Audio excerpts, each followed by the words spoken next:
Hey there, my name is Kathy. Welcome to the Junk Shack, baby. In today's video, I am going to take these wood cutouts from Dollar Tree and turn them into the coolest DIYs I've made in a long time. But wait, I'm also going to do something very spooky with these bird cages. I begin by spray painting the first house white. Using black spray paint and hammered copper spray paint, I do the splatter effect that I have done a million times on this channel. For both of these wood cutout houses, I do a splatter effect. It's a great backdrop for doing the soap technique. Now, I knew I wanted these middle windows to glow as if a candle was on them in the end. Next, I dabbed a little bit of soap on the side so that I could use a paintbrush and kind of coat around each of these corners to assure that they showed through once I was done. Next, I just took my soap and began to drizzle it back and forth over the entire piece, and I tried to stay going in one direction just to make it look a little more uniform after I put that final coat of black spray paint on it. I do think these turned out pretty cool.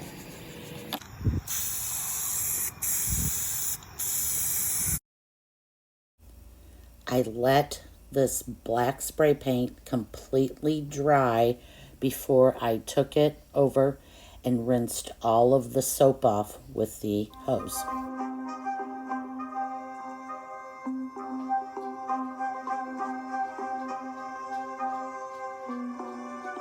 I had a bit of a different idea with this one. I wanted its base to be this kind of reddish brick color. I really kind of wanted to outline it with my orange color, so I just gently went all the way around the sides and just hit it just a little bit with the orange.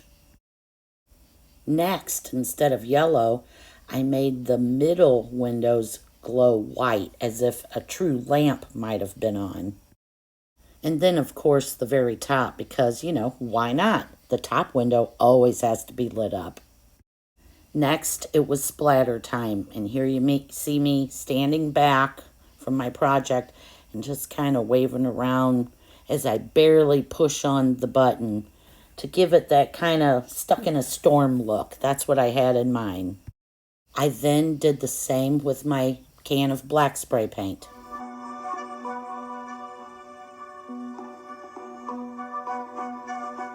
I purposefully drizzled the soap over this house, going in one direction as if it were in a storm.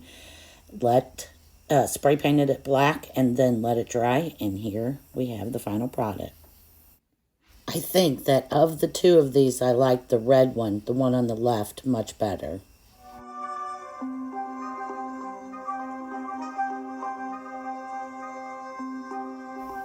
My girlfriend gave me these bird cages, and instead of the norm, putting a bird in them, which I actually am looking for a crow, I'd like to put in the big one, but I decided to do something a little spooky with them for this Halloween. I painted my birdhouse black, fall leaves from Dollar Tree, skeleton spider from Dollar Tree. The spider was locked up this whole time. Straw stuff is, you line baskets with it in the summer. Some out all around. Trying to think outside the bird cage. The leaves off of one of these look like it's going through his leg. Shut this, get them all poking through. Put the leaves back on. I wanted this back in here. I'm going to go through and add the leaves and the different berries and different things, and I'll bring you back when I'm done.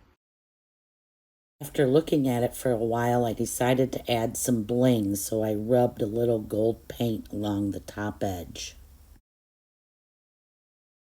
If you are of the witchy sort, you could leave this out year-round. So fly on over to Dragonfly Antiques to add this to your collection. Now with this larger bird cage, I had an idea. I had this larger skeleton, which I did a whole bunch of paint, different speckles and different colors on. And I just put him in here and put a tree growing out the back, kind of like I did with the spider, only this is on a bigger scale. And once I find the right black crow, it'll be real easy to swap it for the skeleton. Next, let's work on these Day of the Dead wood cutouts.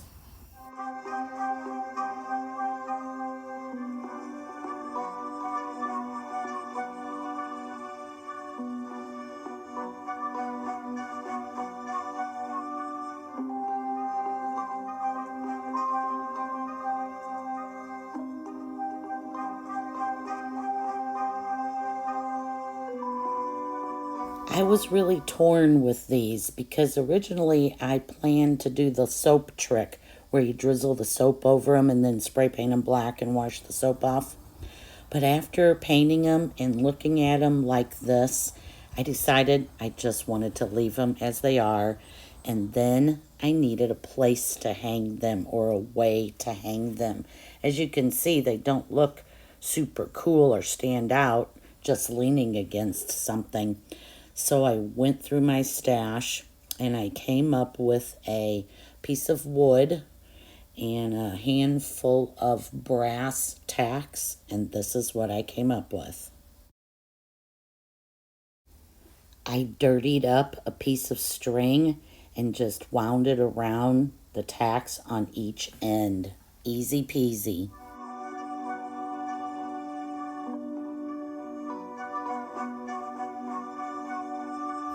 I really like how these turned out. It'll be hard to sell these. I may hold on to them for a week or two. If you could leave me a comment telling me which one of these projects you liked the best. Was it the spider, the skeleton, or one of these soap-smeared wood houses? Or maybe you're like me and absolutely love the Day of the Dead little cutouts. Thanks a bunch for watching. I hope you enjoyed this video. Until next time, Junk Shack, baby.